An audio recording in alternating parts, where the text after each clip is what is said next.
So today, we're finishing Richard Powers' novel, Plowing in the Dark, published in the first year of this new century. Plowing in the Dark tells two stories.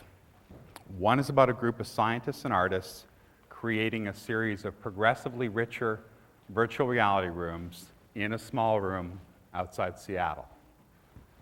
The other story is about an Iranian-American teacher, Taimur Martin, held hostage in an equally small room in Beirut at roughly the same time.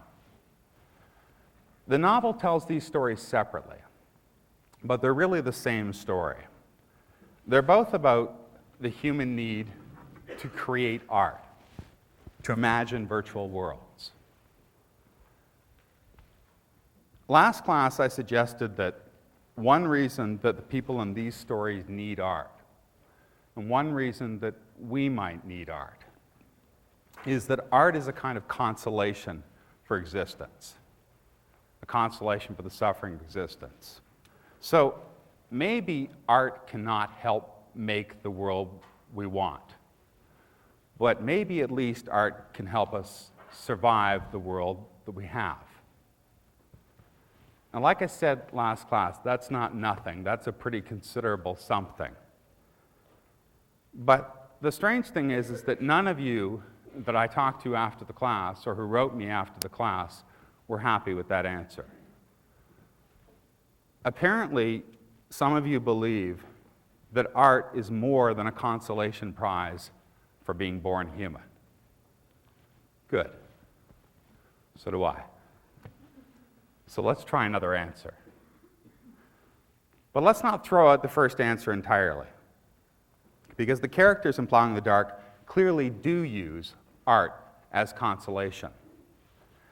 Taimur uses his imagination to survive his imprisonment. He recreates novels, paintings, musical pieces like the one you just heard, in his memory in order to endure his time in that prison cell. The characters in the VR story also use art, their version of art, virtual reality, to survive their personal tragedies, to get themselves through their personal tragedies. With VR, with art, or with programming, which, as the novel says, programming and art are really just different media for creation. That they're the same thing at bottom. They're both about creation, about imagination. So they do use art as consolation in both stories, and we clearly use art as consolation. But everybody in these stories wants more from art, as apparently you do, than just consolation. Because they don't want to hide from the world. They want to transcend the world. Their reason for art is art's most ambitious reason of all. Page 159. This is Steve talking to 80. The computer changes the tasks. Other inventions alter the conditions of human existence. The computer alters the human. It's our complement, our partner, our vindication, the goal of all the previous stopgap inventions. It builds us an entirely new home. What's wrong with the old home? I liked living in the old home. Did you? Well, however you feel about the new one, you have to admit it's out of this world. Well, that much I'm sure of. You know what we're working on, don't you? Time travel aid, the matter transporter, embodied art, a life-size poem that we can live inside.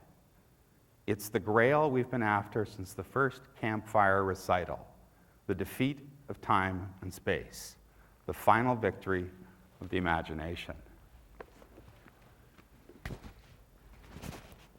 If art can provide solace for life, what if we could live inside art? What if, instead of using art to imitate the world, what Aristotle said art was for, art actually got good enough to become the world? The Romantic poet Percy Shelley suggested something like that in the 19th century. Shelley thought that all poets, past, present, and yet to be born, all of them were actually just working on one great poem. and that every individual poem was just an episode in that one great poem. As the poem improves, said Shelley, life is improving with it. So, for instance, Christian chivalric verse brought an end to domestic slavery and kick-started the emancipation of women. When he says, from his position in the mid-19th century, when he says the poem is finally complete, that's the end of suffering. Everyone's free. The end of history. What if virtual reality is the place where that poem gets put together? Now, if that's too fantastic for you, you have to think at least about Steve's idea that virtual reality can be a life-size poem that we can live inside, because it can do that now. Powers is not making this stuff up. We are very close to creating a virtual reality that is all but indistinguishable to the senses from real reality. Listen to the programmer if you don't believe me. This is Jackdaw. Reality is 10 to the 8th surface-filled polygons a second. Reality is 10 to the 8th surface-filled polygons a second, from the perspective of a programmer. Well, you know better than I do. How far off can that be? It can't be that far away. What if we could inhabit the world of our imagination? And Taimur's story forces an equally, maybe even more important question. What if we were forced to inhabit worlds that other people imagined? Because the imagination can do both. This is from Shelley's essay. Poets are the hierophants. A hierophant is just a priest of the sacred mysteries. Poets are the hierophants of an unapprehended inspiration, the mirrors of the gigantic shadows which futurity casts upon the present, the words which express what they understand not, the trumpets which sing to battle and feel not what they inspire, the influence which is moved not, but moves. Poets are the unacknowledged legislators of the world. That last sentence is the most well-known in the essay. Poets are the unacknowledged legislators of the world. It's also the most difficult. What he means by it, I think, is the same thing that Steve Spiegel means, and the same thing that Mark Kingwell argued, and that is that our imagination creates reality. Or more precisely, our imagination creates the laws that we then accept as reality. That the world we have is the world we want. The catch is that there is nothing to ensure that the realities we imagine are particularly pleasant. We can imagine utopias. We've done it many times. But we can also imagine dystopias, things like Taimur's Cell. Steve thinks that the reunion of art and science that takes place in a virtual reality lab, that reunion might provide something that we've been talking about in this course all year long. Home, a place to belong. That's what he tells 80 the computer is for. It's something to build us an entirely new home. That search for home seems to be the idea behind the first 2 VR rooms that 80 designs, the ones that are based on famous paintings. The first room that she creates is the Jungle Room, which is a virtual version of Henri Rousseau's 1910 painting, The Dream. That's one of his so-called jungle paintings, painted, by the way, by a man who never saw a jungle, who in fact never left France. I think it's the last painting that he showed in Paris just a few months before his death. It's a very, very large painting, about 7 feet by 10 feet. It's now at the Metropolitan Museum of Modern Art in New York, the original.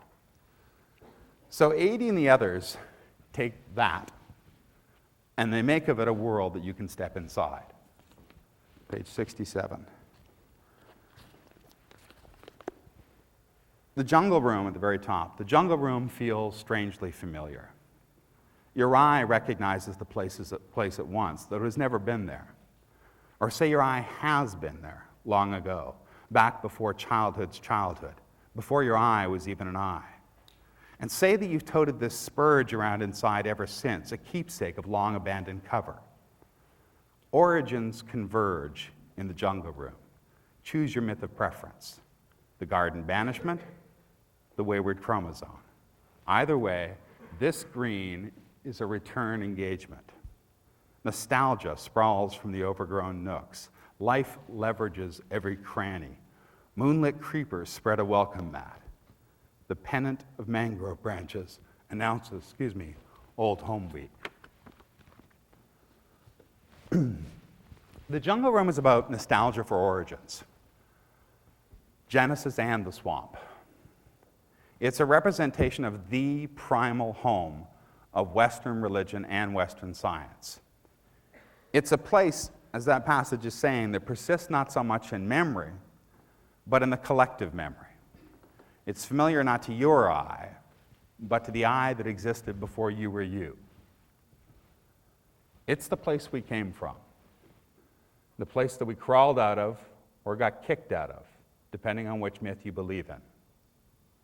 And it's the place we've been dreaming of coming home to ever since. And again, if that's a little crazy for you, the jungle room is a representation of home in a much more direct sense than that. 66.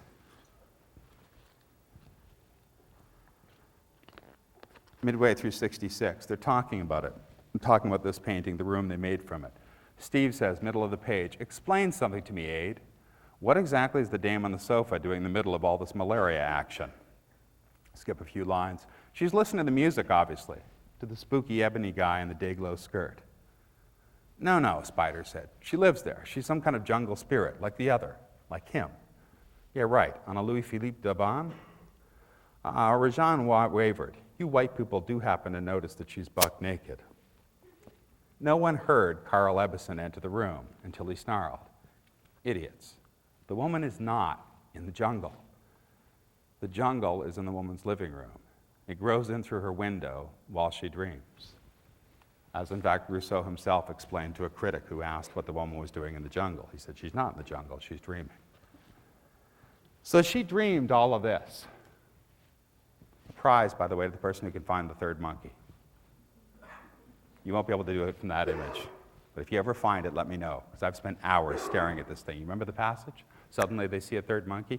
I can find two, but I can't find the third. I'll help you. There's the first monkey. Right there. Second monkey's right about there. Damned if I can find the third monkey. A friend of mine says, well, she's in behind the woman, of course. She's in behind the couch. Anyway, if you've ever find it, let me know. I'd love to know. So she made all this up. So in that sense, the jungle is about, or Rousseau's The Dream, and the virtual reality version of which it's a copy, is about somebody who herself made a virtual world in which to live. All right? She dreamed all of this. She has done what Max does in the children's book that both Tamur and Steve remember. She's done what all the characters in the book do. She has filled her room with her imagination until the walls become the world all around. 80 populates the jungle room with other art objects, many other art objects, Botticelli's Venus, many others. At one level, the idea seems to be with these paintings within a painting. You remember how she puts individual objects within the jungle room. The idea seems to be just a personal greatest hits list of Western art. This is everything I've ever loved. I'm going to put it inside this room. But I think she and Richard Powers are also playing with an idea that is very similar to Shelley's notion that all poems are episodes in one great poem. Or T.S. Eliot's idea that all literature is part of a continuous dynamic tradition. The jungle room doesn't want to be a home for art, not just a home for art. That would make it a museum. It wants to be a place for all art, a place that we could live in without ever leaving. The thing is, it's not there yet. The problem with the jungle room, from a VR perspective, is that it's too flat. Not enough immersion, not enough interaction. So Adie tries again. She bases her second room on Vincent van Gogh's bedroom. That is Van Gogh's painting done in October of 1888. His painting of his bedroom in the house, the so-called Yellow House, that he rented in Arles in the south of France for the last 3 years of his life. He painted this just after moving in. Van Gogh moved around quite a bit, never really had a sort of permanent home as an adult. This was the first one he felt like this is home. And that's what the painting celebrates, moving into your new home, setting up the stuff in your bedroom. He liked the painting so much that he painted it 3 times. This is the generally held to be, there are arguments about this, the way it's dated is actually by the paintings that are on the wall, some of which are his. But this is generally held to be the first version, this particular one. This is now in the Van Gogh Museum in Amsterdam. That is the second, and I think probably the best known version. This was made a year later while he was voluntarily confined in a mental asylum. It's the copy that's now in the Chicago, the Art Institute of Chicago. I'm pretty sure, by the way, that the copy that's reproduced on the cover of your edition is neither of those. And that the one that's on the cover of your edition is actually the third version and the smallest version, one that he made as a gift for his mother and his sisters, and is now in Paris. So, the bedroom is about home, like the jungle room, about being comfortable at home, about dwelling in the sense that Heidegger meant, the sense that Kingwell argued Heidegger meant. Van Gogh wrote to his brother Theo that it ought to rest the brain, but that's what that painting should do, rest the brain, or rather the imagination. One of the things I liked about it, noticing, I don't know if you can see it, but you see the shutter windows. They're green. Can you see that? Is that okay? The green that's in the windows? The reason they're green, and I'll show up better, God, if you can ever stand in front of the original. The reason they're green is because right outside his window is a park. So what's happening is light is hitting the green glass and reflecting in the window, making it green. You know, you can read it the way you want. The way I read is that's the promise of the garden, just on the other side. The return engagement. That's Rousseau's garden. Lisa Klapstock's. Remember those flowers pouring over the fence. The garden's always just outside. So Adie sees in that painting what Van Gogh saw, home, belonging. That's why she chose it for her second VR room. Meanwhile, in his small room in Beirut, Temur remembers the same painting and sees the same thing. One of those connections between the stories, 354. This is the first full paragraph on 354. This is Temur at the Chicago Art Institute. Just look at the painting. This is him recreating that. One night you walk clean to the goal. You come right up to it and nothing breaks the spell. You stop in the archway, suffused by the Provençal sun pouring from the gallery beyond. You step across into this straw-colored guess, the one that made Gwen cry to look on. The peace that the two of you fought so hard to reach. Everything here has waited for you. The look of thought, soap and water and towel, a spare shirt, a wall of tilted pictures. What more does a life need to live? The bed is a little narrow for 2, but in such a room, she will want to sleep close. Here you can sit still until she finds you. So, just like the jungle room, the bedroom, for all the people that imagine it, is a kind of virtual home, a place that has everything that you need to dwell in the world.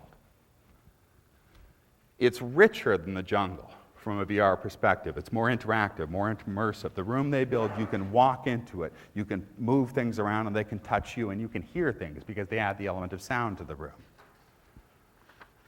But the bedroom still isn't what Steve, Adie, and the others are really chasing.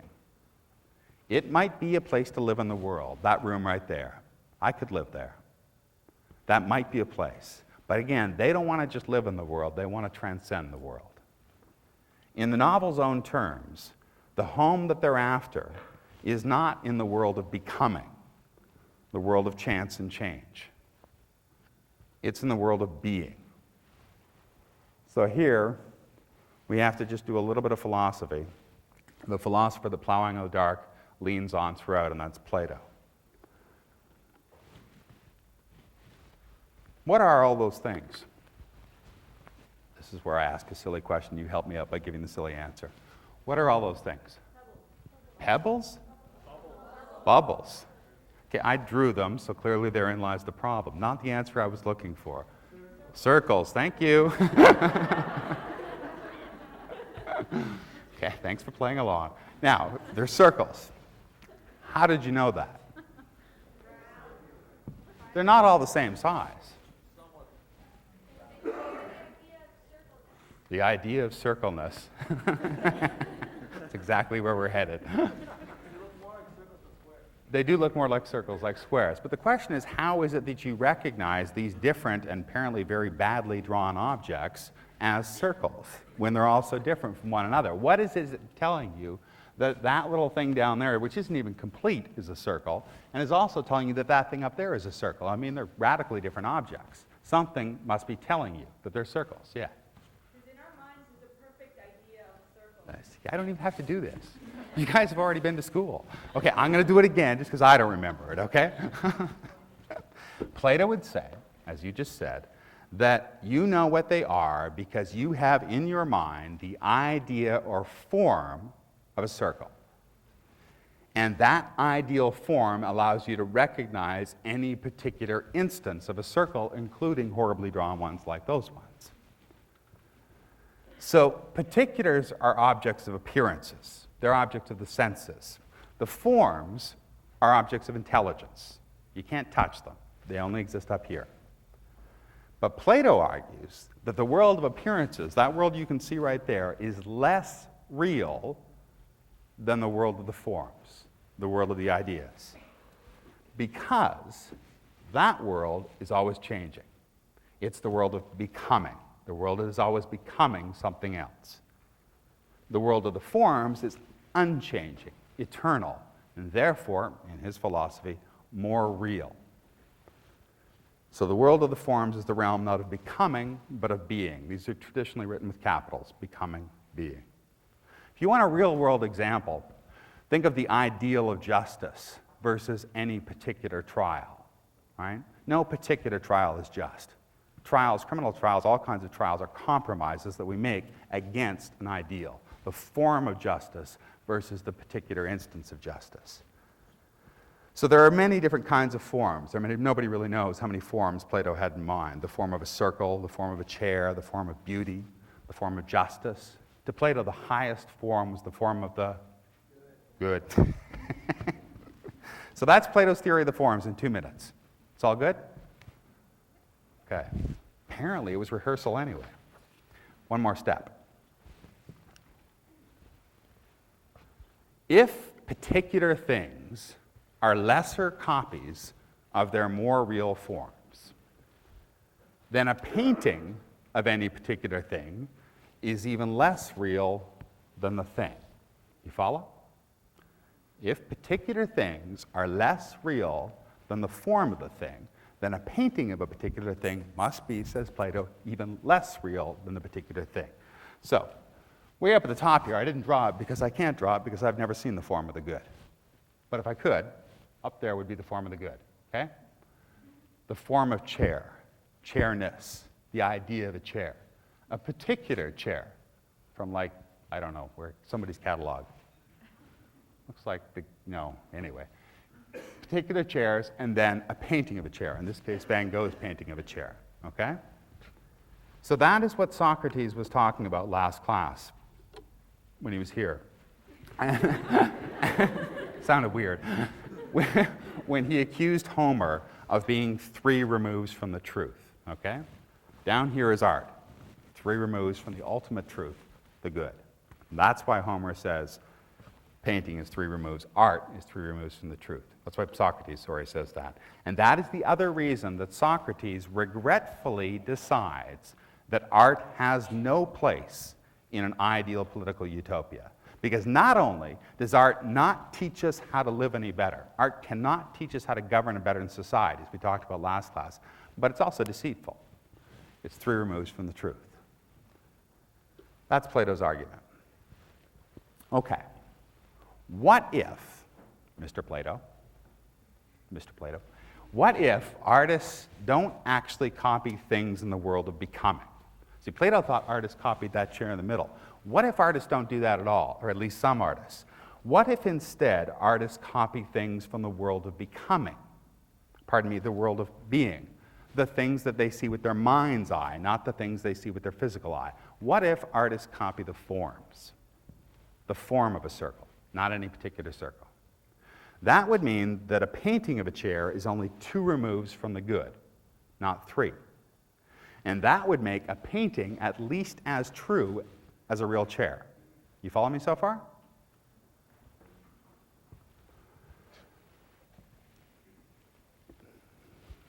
Plato thinks that artists copy things in the world. What if art actually copies the ideas of things, the forms, not the imitations of the forms? A bigger question. So one question is, can art actually copy the forms of things and therefore be closer to the truth than the particular chairs? But what if art and science could reunite and not just copy the forms, but actually create the forms? What they're trying to do in the VR room. If you could do that, then we would not be in the world of becoming anymore. We'd be making the rules in the realm of being. Making the rules in the realm of being. Remember the line from Yeats that made Steve become a poet and later a programmer? Once out of nature, I shall never take my bodily form from any natural thing. Once out of nature, I shall never take my bodily form from any natural thing. That is what they're trying to do in the VR room. Step out of nature. They don't want to make a copy of a leaf, art in Plato's sense of the terms. They don't want to make a copy of a leaf, Plato's sense. They also don't want to make just a copy of a leaf. What they want to do is write the code for the form of a leaf. They want to create the ideal leaf that can generate all other leaves. They want to be God. Look on page 67. Very bottom of 67, last 2 lines. Through the jungle room, birds wing at liberty. Define a feather when condemned to the wind. Say how the shaft tapers, straining to be weightless. Describe what the veins do on the air, how they luff and ruffle and flute, how the barbs somersault on the downward curve of the resisting ride. Specify the flight in full, and you have those jungle flyers. Fix the thing's rules, and you slough off the tyrannical thing. Mere birdness alone yields birds on demand. If art can provide images of a bird, just entertain me for a minute. If art can provide images of a bird, and programmers can provide the code that will produce its every behavior, then you're not making birds anymore. You're making birdness, the form of the bird. And if you can do that, you have begun to escape the rules of time and space by making the rules of time and space. The catch is that you're still not quite there yet. Because all of this, as I'm sure you're thinking, can only be done, and it can be done right now inside a VR room, inside the darkness of Plato's cave. Look at page 400. Because there's another step to take. The second to last paragraph at the bottom of 400. The room of the cave is something more than allegory. But the room of the cave is something less than real. Its wall shadows ripple with an undercurrent of substance, more than representation, but not yet stuff. Notion springs to life from the same deep source in which the outdoors is scripted, what the run-on Greek once called the forms.